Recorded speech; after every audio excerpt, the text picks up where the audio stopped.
Hey, my name is Thomas and today we're gonna shoot the Nikon FM, one of Nikon's all-time classic cameras. I've got a roll of Kodak T-Max 100 in it, so yeah, let's have a go.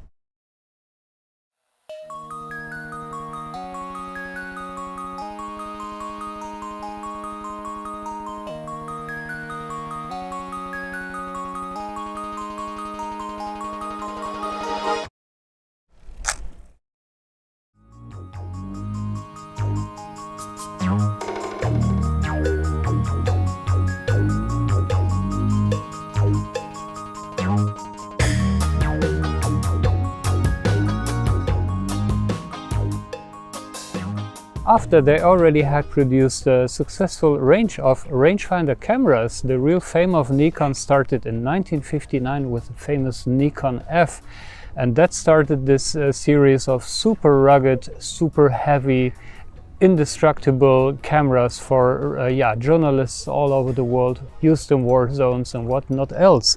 And then they started the Nikon Mat series to bring that sort of quality to the consumer market in '65. And then in 1971 there was this little earthquake when Olympus brought the super small, elegant, lightweight OM1 series.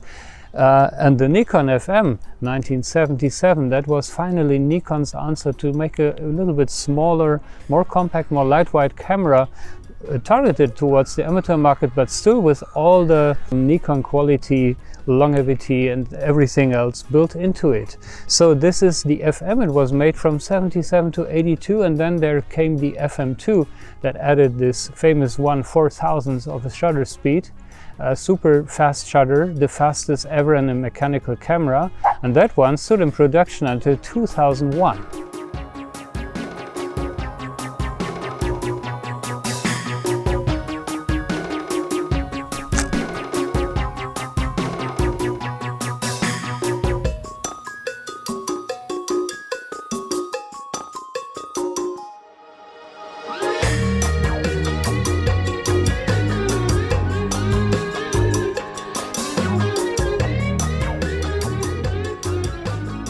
So I said it already, the one big difference between this, the FM, and the FM2 is the shutter. This one, the FM, only has a standard shutter that runs a 1/1000th of a second as the shortest time and 1/25th of a second for your flash synchronization, and the FM2 is a series upgrade with a 1/4000th of a second. However, the difference is also that if you are today on the used market looking for a Nikon, this one you can get for around €100 body only, whereas an FM2 in a nice condition is more like 300 or even more euros. So this is really a sort of cheap entry into your mechanical manual focus Nikon world. This is not more expensive than, let's say, an Olympus OM1 or a Pentax MX or K1000 or something. This is the one step over the super entry level Nikon EM that I showed you in one of my last videos.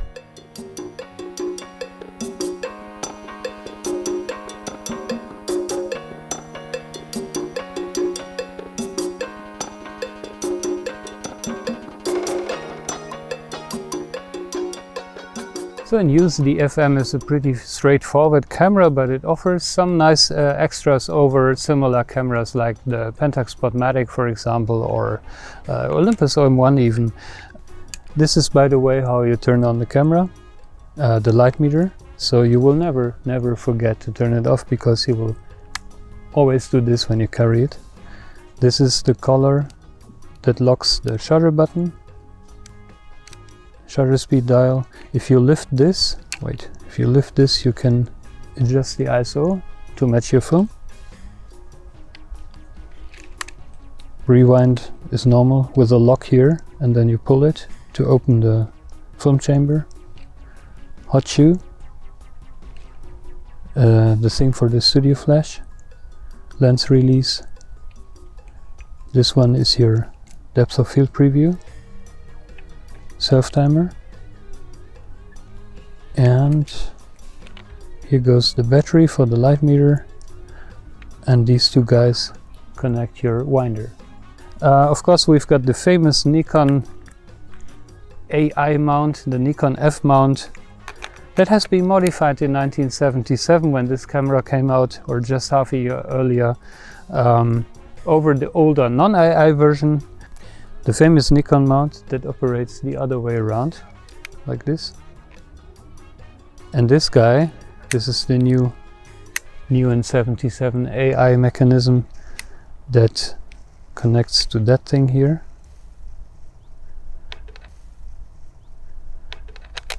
And that tells the camera about the maximum aperture of the lens for the built-in light meter. And these two, we called it the rabbit ears in Germany. They are always above the 5.6. They were for the old system, when they didn't have the AI. But back then, in an old Nikon camera, you would mount the lens and then you had to do this to make it register the maximum aperture. And to overcome that, they introduced the AI feature. And this one, the FM, in difference to the FM2, has this little button here, I think. A tab. So you can remove this. So you can still mount the lenses that were made before 1977. The FM2 doesn't have that. And the nice thing though is the viewfinder interface, because you've got both your shutter time and your aperture inside the viewfinder, and of course your light meter. So all the basic information you need is inside your viewfinder. You really can operate this camera without taking your eye off the camera, and that was something that wasn't really standard back in the 1970s.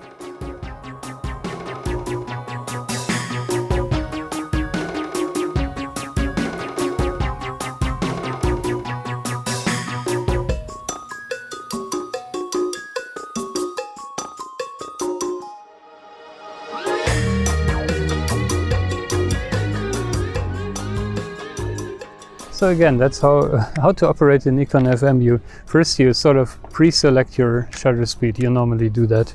I select 1/25. I'm not shooting action. Turn it on, and then you compose. You adjust the aperture while looking through the viewfinder. You have the information in the viewfinder. That's so great. And then you shoot. Very, very simple.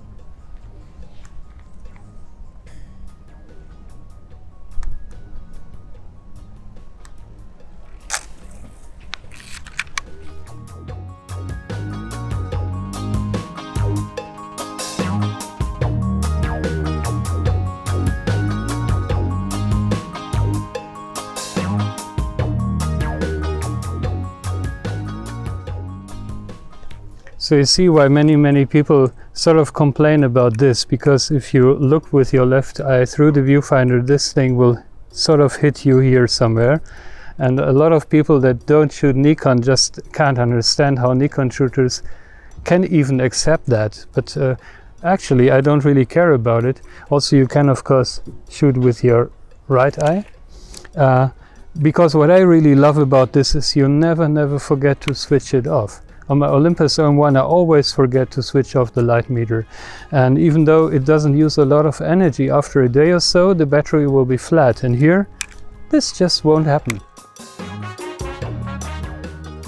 A very nice thing about the Nikon FM is that Nikon back then, they changed the production process. They designed the shutter mechanism, for example, to work with almost no lubricants. They did that back then because they wanted to ensure that the cameras they produce also work in really ice-cold conditions and freezing conditions. The shutters never get sticky. Also if you put them in a closet and forget about the cameras, it will often happen that the shutters get a bit sticky. But with the Nikon FM, I find that most of the examples you see today, they are just perfectly working, even if you didn't use them for a couple of years, or they were never serviced. I mean, who brings a Nikon FM to a service? And still the number of cameras that just works flawless today is very high.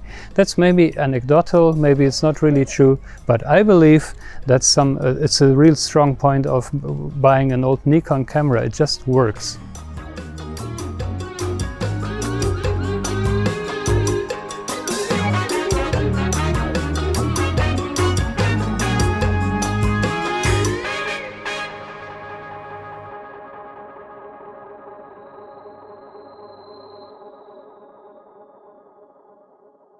Yeah, I don't think this thing looks so old, but actually yesterday I ran into someone in Cologne and he was like, what the fuck? What are you using there? That's a really ancient camera. Do you at least have a new lens for that? And I said, of course not. The lenses, the old lenses are even better than the cameras. And then he was like, okay, but you're not really using it. You're just wearing this as a fashion item, aren't you?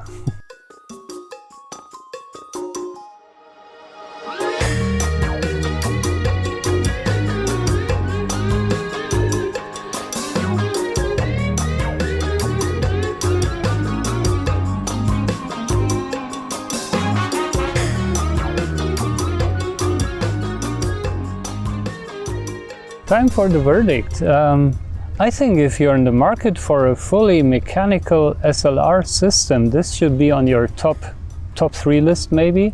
For me, the top 3 would be Olympus OM system, the Pentax M42 with a Spotmatic, or a Nikon FM actually. Saying your budget is like 150 for a camera with a 50mm standard lens, these are maybe your 3 best options today. And why do you want a fully mechanical camera? Because it will run forever. Also, when your battery is dead, only the light meter dies, but you can still shoot the camera. And with an electronic camera, you always have the problem, first the batteries can die and then you're out of luck. Or also the electronics can die and then you cannot repair them anymore. It's unlikely that you repair Nikon FMs because they are so cheap, but times will change. I reckon all these mechanical cameras will be more rare in the future, and then people will start to repair and to appreciate them even more than today. If you have got the money, then of course consider the Nikon FM2. And if you want a second body that is electronic, so you have aperture priority and a little bit more comfort, then consider the Nikon FE, which looks identical to this, just with a shutter priority and electronic shutter, or the FE2 of course.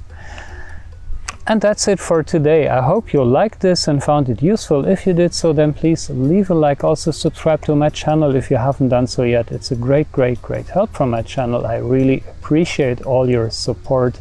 If you've got any questions or comments, then write something down in the comment section below. I happily will answer every single one of your comments. And last not least, don't forget the small bell button so you get a notification whenever I upload my next video. So I hope you have a great time, live long and prosper, and I see you in the next video. Bye.